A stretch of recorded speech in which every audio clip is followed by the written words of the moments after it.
Bonsoir à tous. Dans l'actualité ce soir, les législatives de 2023 au Bénin, l'Afrique et ses crises enregistrées notamment au Mali, deux sujets portés au cabinet du président de la Fondation œcuménique pour la paix en Afrique, FOPA, à suivre le compte-rendu des audiences accordées à cet effet. Le programme de plantation de grandes cultures et une innovation majeure dans le sous-secteur de l'élevage au Bénin, le PAG2, renforce davantage le secteur agricole pour le quinquennat en cours. Et puis alimentation scolaire au Bénin, l'exercice bilan s'impose. Les acteurs examinent les résultats de la première phase afin d'envisager des perspectives pour ce programme inscrit dans le PAG 2021-2026. Voilà pour le sommet. Bienvenue si vous nous rejoignez. La vice-présidente du Bénin a ouvert ce matin les portes de son cabinet à un amoureux du Bénin pour un tête-à-tête. Il s'agit d'un conseiller du Grand Est en Lorraine, en France, qui est pour la troisième fois au Bénin, une nouvelle visite qui est consacrée à une exploration en vue d'un partenariat entre la ville de Bopa et celle de Mai. Jean-Claude James et Jean Nombimet pour le point. Une femme à la vice-présidence du Bénin, une avancée politique, et l'hôte de Mariam Chabi Talata Zime Yerima en est admiratif. En visite dans le pays des Amazones de Dahomey, le conseil régional du Grand Est en Lorraine, qui découvre peu à peu la ville de Bopa, n'a pas boudé l'opportunité d'être reçu par l'autorité. L'objet, je lui avais écrit quand j'ai vu sa nomination comme vice-présidente, puisque j'ai trouvé effectivement intéressant qu'il y ait une vice-présidente, une femme, qui était d'ailleurs ancienne, je crois, vice-présidente de l'Assemblée nationale. Et j'ai eu le bonheur qu'elle m'ait répondu en me disant que si vous passiez au Bénin, qu'elle me recevrait. Donc je lui ai écrit et elle m'a reçu, ce qui m'honore et me touche évidemment. Ça fait la troisième fois que je viens au Bénin, parce que je m'intéressais à la culture béninoise, aux religions endogènes, au christianisme céleste, et puis bref, à l'histoire du Bénin en général. Cette année, j'ai rencontré dans ma ville de Metz un secrétaire général de mairie, qui est secrétaire général de la mairie de Bopa, et qui m'a parlé de sa mairie, une ville d'eau avec Posotomé, des sources, etc. Metz est aussi une ville d'eau, une ville écologique, une ville aussi de 120 000 habitants. Et donc je suis venu aussi avec l'aval du maire de Metz pour voir si éventuellement on peut créer quelque chose avec Bopa. Amoureux du Bénin et visiblement connaissant les goûts littéraires de la vice-présidente de la République, vous êtes philosophe? Je ne suis pas philosophe. Thierry Gourlot balise sans doute le terrain pour de probables partenariats. Merci beaucoup. Autre cabinet, le président de la Fondation œcuménique pour la paix en Afrique, FOPA, a reçu deux personnalités. D'abord, le président du Haut Conseil des Béninois de l'extérieur et ensuite le président de la jeunesse de la CEDEAO, Romain da Costa et Godefroy Kossou, ont discuté séparément avec Gilbert Daquet de l'élection de 2023 au Bénin et de la résolution des crises en Afrique. Gislain Poguet et Brice Thibozo. J'ai trouvé qu'il était intéressant que je vienne rencontrer donc, le président pour voir ce que je peux apporter et ce que je peux aussi recueillir donc, de cette institution. Donc, je suis très heureux d'avoir pu faire donc, cette démarche parce que j'ai été agréablement surpris de savoir que le président me connaissait. Et quand c'est comme ça, c'est avec un grand plaisir que j'ai pu échanger avec lui. Par rapport aux crises, communément on les appelle les jadis. Le président de FOPA a eu l'aimabilité de m'inviter pour que nous échangeons là-dessus, pour quand même lancer un appel fort à la diaspora de s'unir, surtout les leaders politiques. Nous avons eu à discuter sur la prévention des conflits pour les élections législatives prévues pour 2023 au Bénin. Donc nous voulons avoir une élection paisible. C'est pour cette raison que nous nous sommes mis en collaboration avec tous les Béninois de l'extérieur pour qu'à leur tour aussi puissent conseiller leurs frères et sœurs, leurs parents ici au Bénin. Nous avons eu à discuter sur la situation qui prévaut actuellement entre la CEDEAO et le pays frère du Mali. On le missionne auprès de ses pairs de la CEDEAO pour qu'ensemble nous puissions les rencontrer, voir les modalités pour ramener la paix en Afrique. Hommage aux retraités du Parlement béninois réunis au sein de l'Association des anciens parlementaires du Bénin. Ils se sont retrouvés au sein de l'hémicycle jeudi dernier où ils ont eu à parler à cœur ouvert avec le deuxième vice-président de l'Assemblée nationale. D'après Sossou, suivons quelques extraits de leur intervention.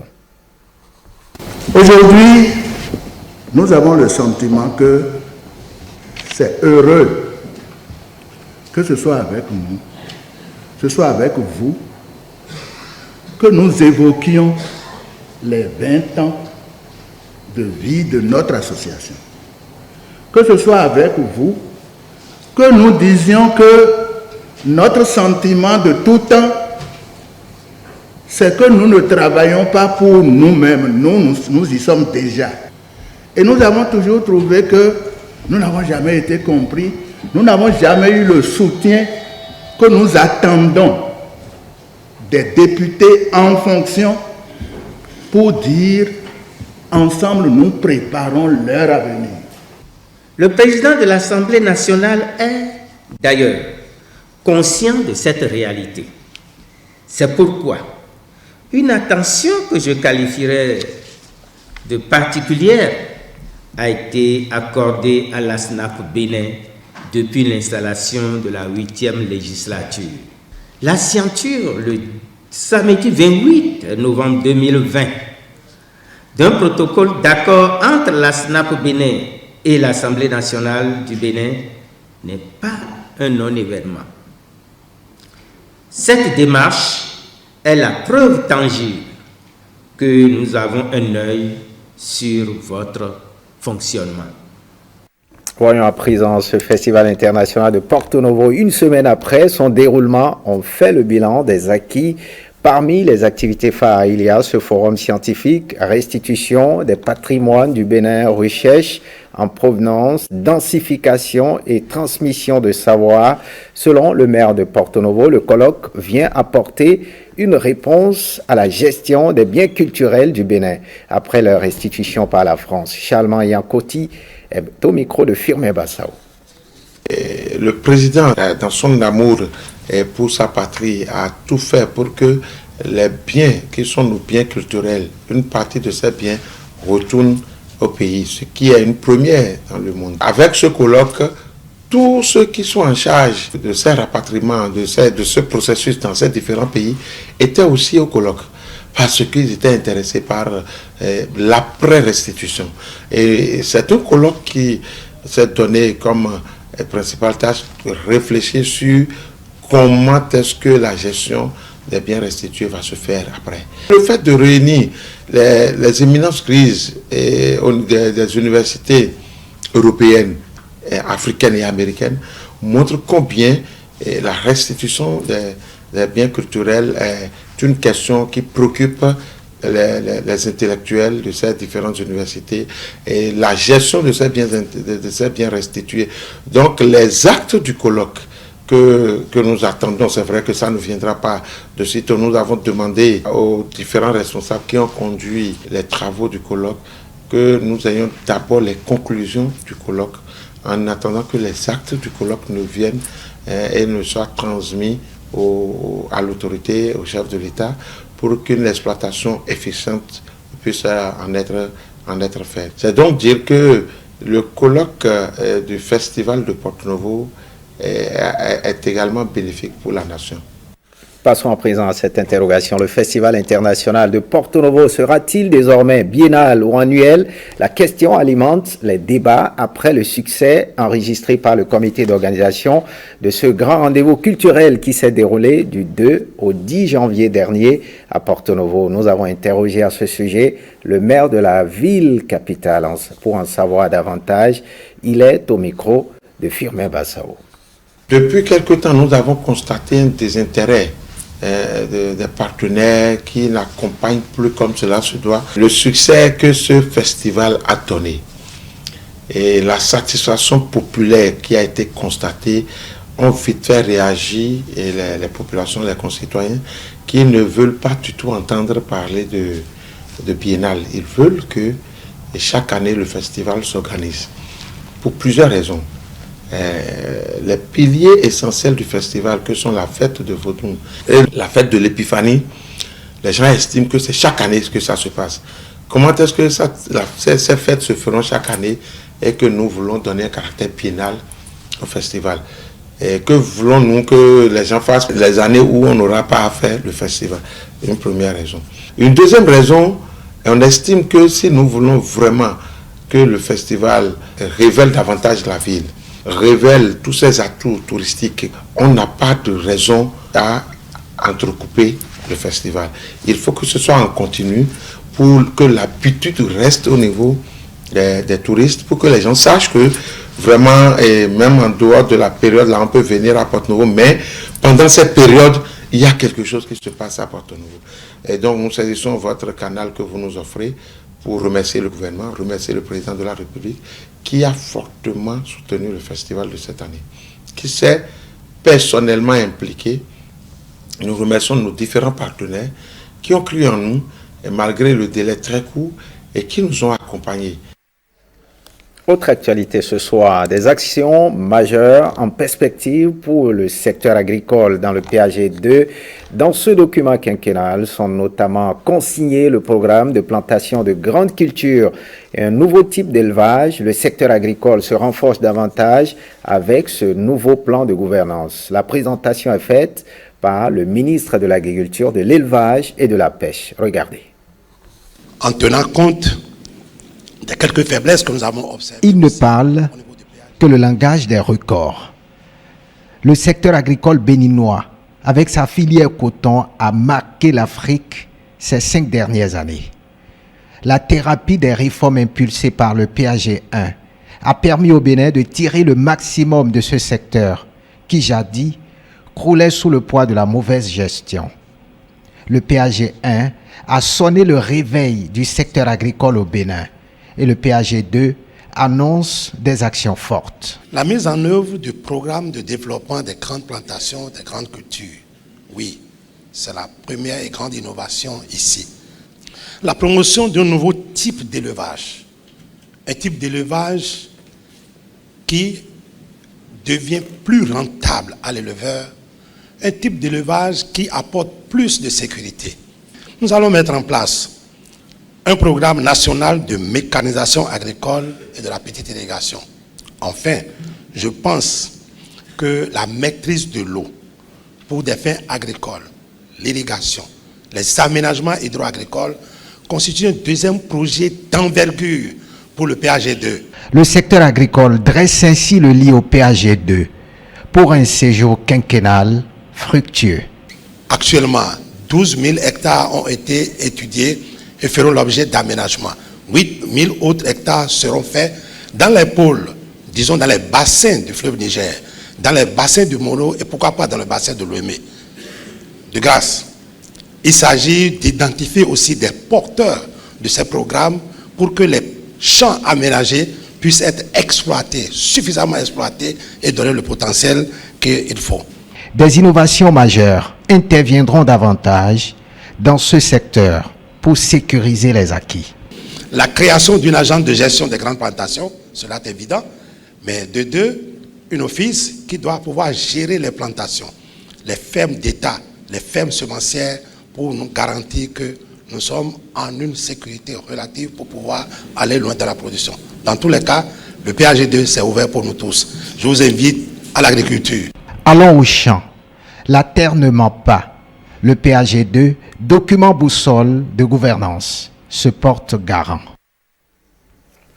Le programme d'alimentation scolaire est à nouveau inscrit dans le PAG 2021-2026 pour en assurer le succès. Les différents acteurs marquent une pause pour un exercice bilan. À l'occasion, les résultats encourageants obtenus sur la période 2016-2021 seront passés au paye fin et les nouveaux besoins identifiés, les précisions de Rachidat Biomama et Wences Sawaïmon.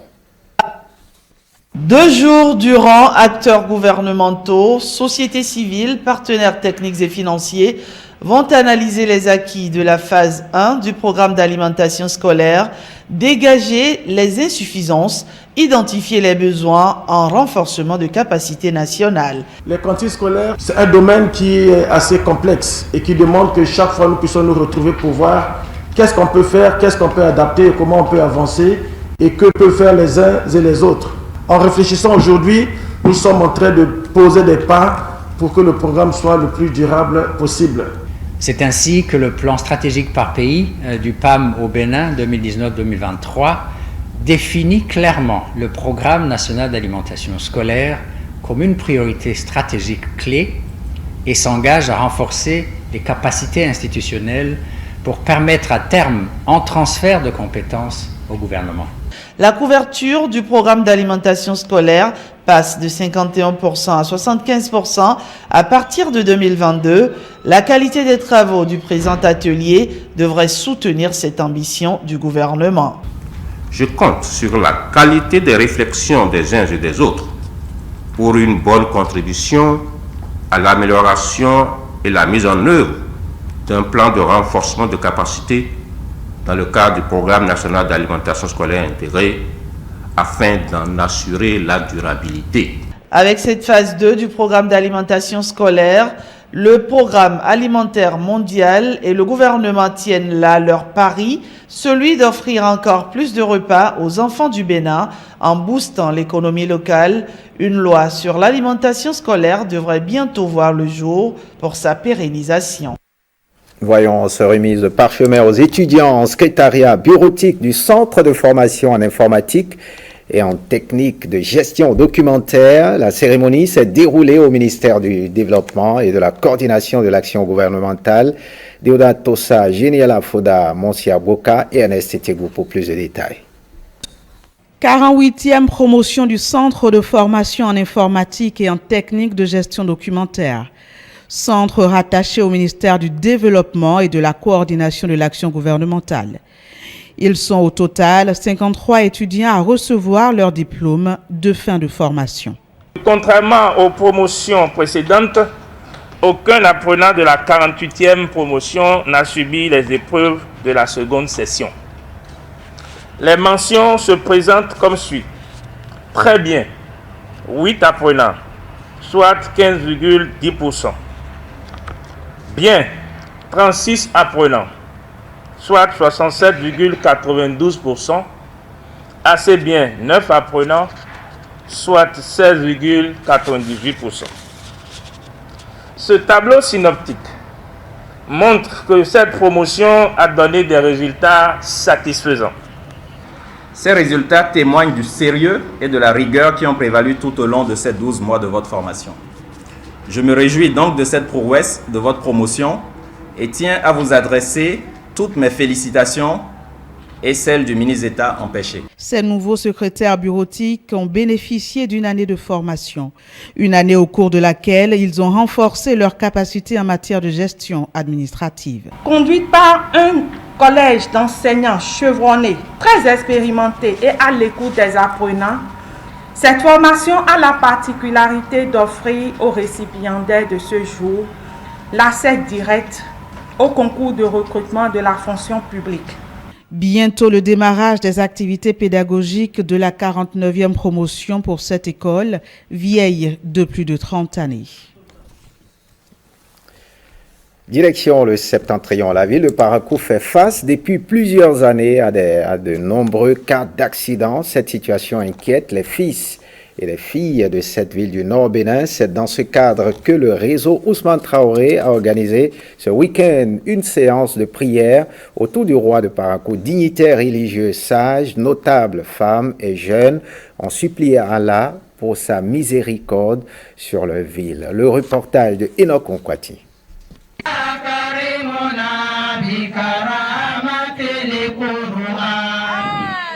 Le cœur des enfants de la cité des Kobourou saigne. La ville de Parakou perd plusieurs de ses fils suite à des accidents de circulation.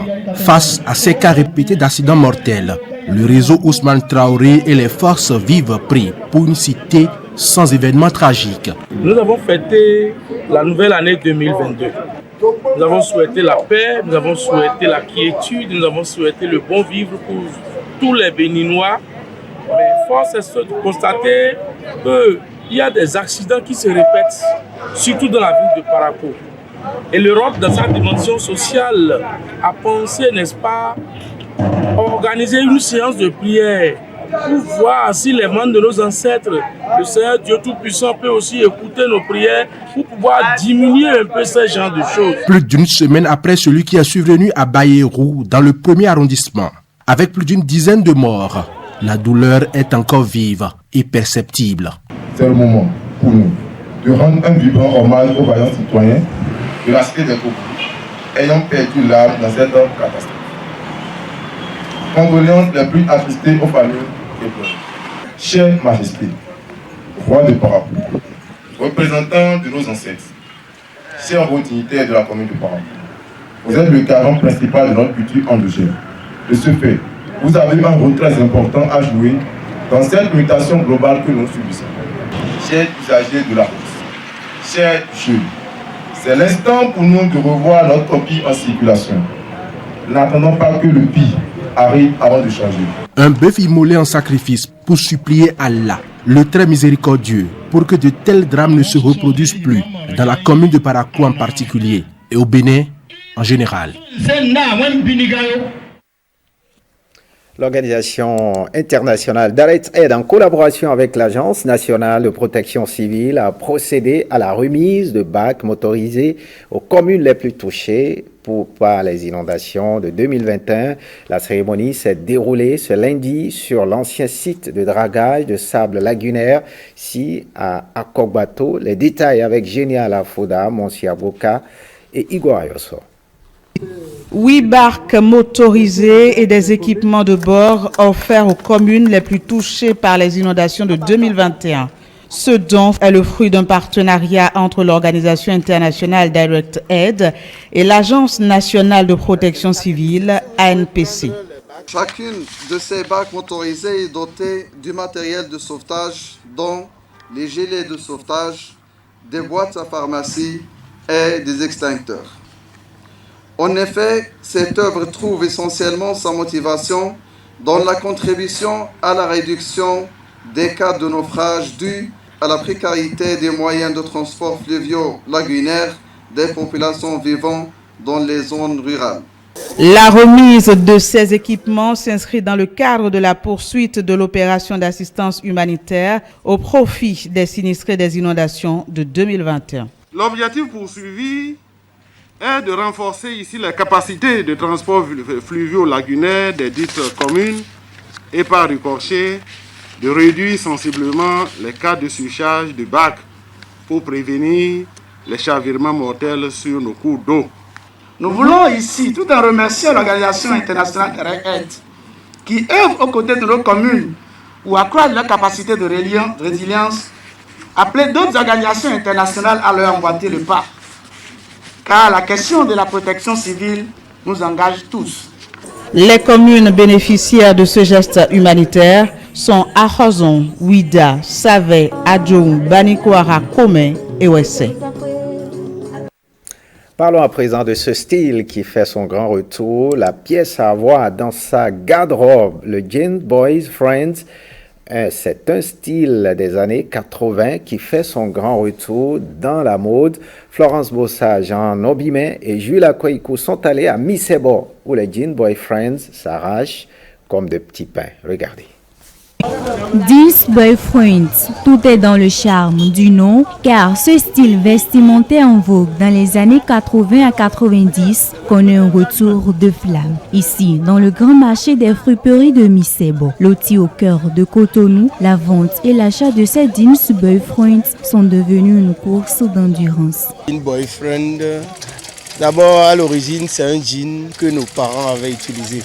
C'est des jeans qui sont, à l'origine on appelle ça des jeans baggy, qui sont gros, bien amples. Et quand c'est renouvelé, on l'a surnommé les jeans boyfriend.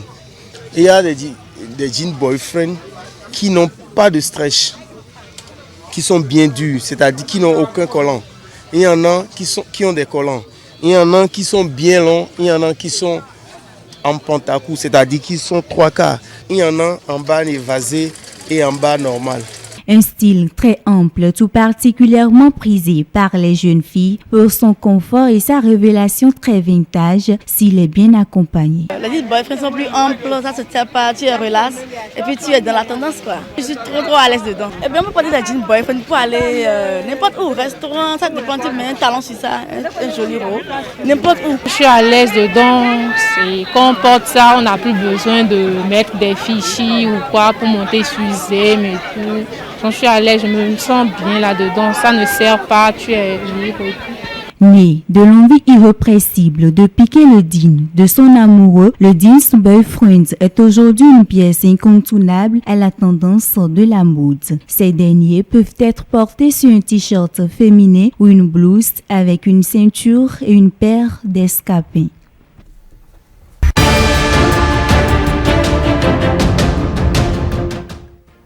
La page internationale à présent. Au Kenya, la Cour suprême va réexaminer la révision de la Constitution. Et puis en Tunisie, le gouvernement demande au FMI un nouveau programme d'aide, Le Monde en bref. C'est une compilation de Christelle Tongodo. Au Kenya, la Cour suprême examine une révision constitutionnelle controversée. Il s'agit en effet d'un recours introduit par le président kenyan Uhuru Kenyatta. Dans son recours, il propose l'introduction des postes de Premier ministre, de 2 vice-premiers ministres, d'un leader de l'opposition et d'un plus grand nombre de députés. Le texte avait été rejeté par 2 décisions de justice.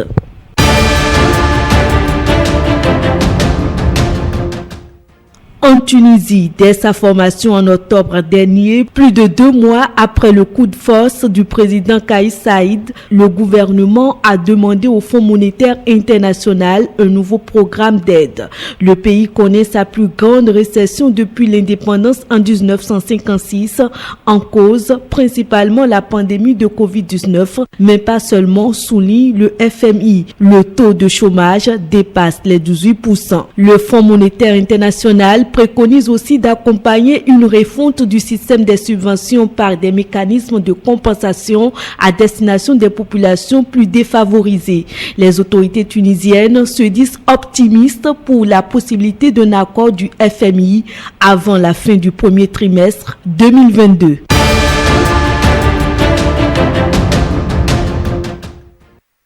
Ce journal, merci de l'avoir suivi. Bonne suite des programmes sur l'ORTV.